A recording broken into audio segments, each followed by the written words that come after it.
Oi, alunos! Bem-vindos a mais uma aula de arte. Hoje continuaremos a estudar o corpo humano na arte. Nossa discussão será sobre a importância de representar o corpo. Talvez seja o tema mais interessante dentro das artes. Não é à toa que um dos grandes mestres da arte, Leonardo da Vinci, para desenhar o corpo, estudava os ossos, órgãos e músculos. Esse desenho de Leonardo é resultado do esforço dele e sobre isso falaremos daqui a pouco. Pois bem, já pensou que todo o sentido de existirmos, de sermos um ser vivo e pensante, tem uma estrutura como sua parte visível? É o corpo humano, não é mesmo? E retratar o corpo de homens e mulheres, crianças, adolescentes e idosos, sempre despertará muito interesse. A preocupação dos antigos gregos foi a de construir o ideal de beleza do corpo humano. Você está observando um detalhe da escultura Hermes com Jove Dionísio, produzida pelo escultor Praxíteles no ano 340 a.C. Mas o que é o belo? O conceito clássico de belo define-se na arte grega pela harmonia proporcionada pela simetria. Pois bem, você sabe o que é simetria? Imagine o super-homem dividido ao meio. Note que um lado do super-homem é bem parecido com o outro lado. Essa igualdade entre as duas partes é chamada de simetria, e isso é o que geraria a harmonia e admiração das pessoas. Mas esse é apenas um dos conceitos de beleza. Pois bem, o filósofo e matemático grego Platão, que viveu de 427 a 347 a.C., dizia que a verdade e o bem são as verdadeiras expressões de beleza. Beleza, então, seria um tipo de virtude. Essa é uma afirmação que talvez explique a profundidade que a arte pode alcançar e suas várias formas de despertar a nossa admiração. Vamos agora observar essa escultura romana, de um autor desconhecido e que, acredita-se, foi criada no século I a.C. Essa escultura, chamada de espinário, é de cobre e mede 73 centímetros de altura. Tem a simetria do conceito clássico de beleza e as proporções bem estudadas. Porém, ela se destaca pela naturalidade do gesto. Representa simplesmente um menino tirando o espinho do pé. A estátua original está exposta em Roma, na Itália. Ela não representa heróis, sábios ou gente poderosa, o que era comum na arte da antiguidade clássica.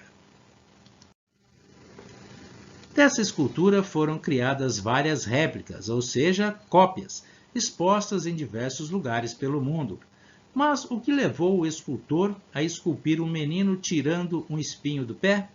Bem, qualquer que tenha sido o motivo, ao quebrar uma regra dentro da arte, essa escultura comprova que a arte é muito mais do que os conceitos em torno dela, não é mesmo? Vamos então agora mostrar a preocupação do artista Leonardo da Vinci em desenhar o corpo humano. Lá pelo ano de 1500, época em que Da Vinci viveu, não existiam muitos conhecimentos sobre anatomia. Anatomia, que é o estudo da estrutura do corpo humano. Por isso, como queria entender o corpo humano para representá-lo por meio de imagens, Leonardo, por ser famoso, conseguiu permissão para dissecar cadáveres em hospitais de Florença, Milão e Roma, na Itália. E o que é dissecar, professor? Dissecar é abrir um corpo já morto, ou seja, um cadáver, para estudar os órgãos internos. Ele tomava o cuidado de tapar o rosto com panos para evitar infecção, como os cuidados que devemos tomar hoje em dia com o coronavírus. Mesmo sendo inventor, Da Vinci nem imaginava que em 500 anos teríamos equipamentos de raio-x, ultrassons, que produzem imagens do corpo humano.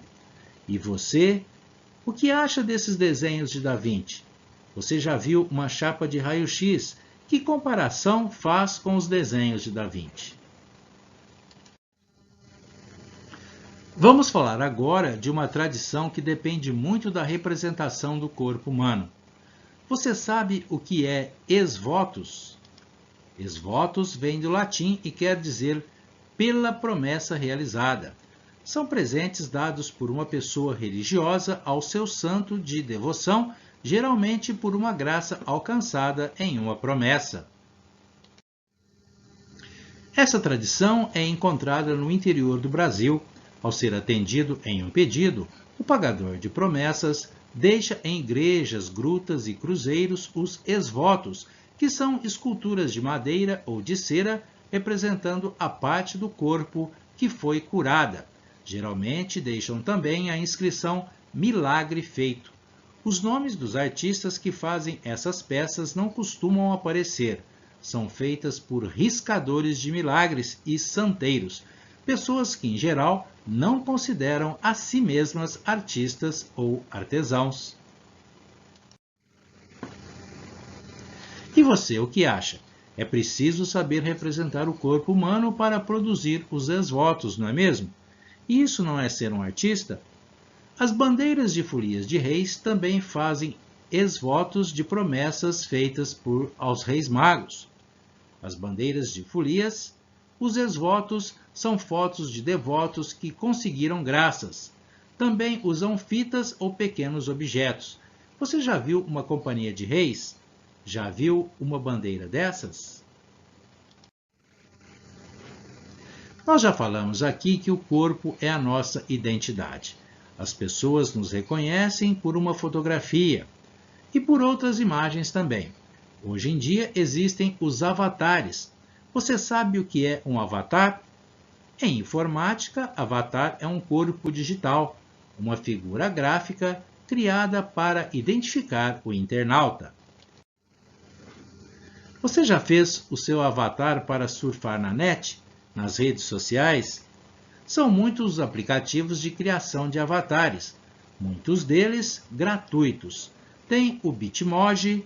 Você cria o seu avatar de desenho animado com as suas características. Tem também o Bu 3D, com efeito em terceira dimensão e muitas opções de roupas e acessórios. É só ir escolhendo e montando o seu avatar.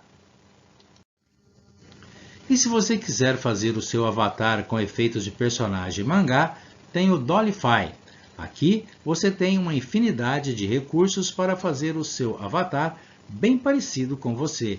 Pois bem, o avatar é um bom exemplo de algo que utiliza o corpo humano como identificação. Por meio desses aplicativos, criamos tudo rapidinho, não é mesmo? As ferramentas digitais são muito atraentes e estão presentes na nossa vida. Mas, em muitos casos, principalmente para os artistas, elas exigem habilidades e criatividade. Para desenhar numa lousa digital, por exemplo, é preciso que se tenha habilidade do mesmo jeito de quem desenha no papel. A partir de agora, vamos exercitar nossas habilidades na construção do corpo humano. Todos sabem que desenhar o homem palito é muito fácil, não é mesmo? Uma cabeça e alguns traços e temos o homem ou a mulher palito. Com criatividade é possível até criar historinhas com o homem palito, como estamos vendo nessa imagem. Mas podemos ir além. Como? Dando volume ao homem palito, por exemplo. Hoje vamos estudar as proporções do corpo humano no desenho mangá, que é um estilo de desenho criado pelos japoneses. Hoje vamos desenhar uma criança de 2 anos de idade. A proporção de uma criança nessa idade é de 3 cabeças e meia, uma sobre a outra. Para entendermos, vamos desenhar uma criança então. O primeiro passo, desenhar 3 circunferências e meia, uma sobre a outra. No primeiro círculo, faremos a cabeça da criança. Nesse caso, estamos fazendo apenas um esboço. Pois bem, no segundo círculo vamos desenhar os braços, o peito e a barriga. Mas antes disso, é bom fazer o esqueletinho que pode ser parecido com o homem palito. Isso vai fazer com que nos organizemos e planejamos o nosso desenho. No terceiro círculo, desenhamos o quadril e as pernas, até as canelas. E na meia circunferência final, o tornozelo e os pés. No caso da criança, os ombros têm a mesma largura da cabeça. Hora de definir o esboço, que é a base do desenho. Pois bem, definido o esboço, vamos dar os retoques finais. Como o desenho é feito a lápis, em seguida apagamos a marcação dos círculos, reforçamos os traços da criança e está pronto o nosso desenho. Para desenharmos um menino de 7 anos em estilo mangá, usamos 5 cabeças e meia, mas você deve observar que nesse caso o ombro será um pouco mais largo. Para desenhar um adolescente de 14 anos, a altura é de 7 cabeças e meia e a largura do ombro de 2 cabeças. Você deve observar o tamanho e a posição dos braços e pernas em cada uma das faixas etárias. No começo não é fácil, mas a prática leva à habilidade. Hora da tarefa de hoje. Vamos fazer um desenho de observação. E o que é um desenho de observação? É desenhar olhando uma pessoa ou um objeto. Se você optar por fazer um retrato, peça para alguém de sua família posar para você. Se preferir desenhar um objeto de sua casa, coloque-o à sua frente. Observe cada detalhe e o represente no papel sulfite. A proposta é que dê um sentido de arte para o tema que você escolher dentro de sua casa. Lembre-se da escultura do menino tirando o espinho do pé. Um tema comum que virou uma grande obra de arte. E todos temos condições de sermos bons artistas. Mãos à obras e até a próxima aula!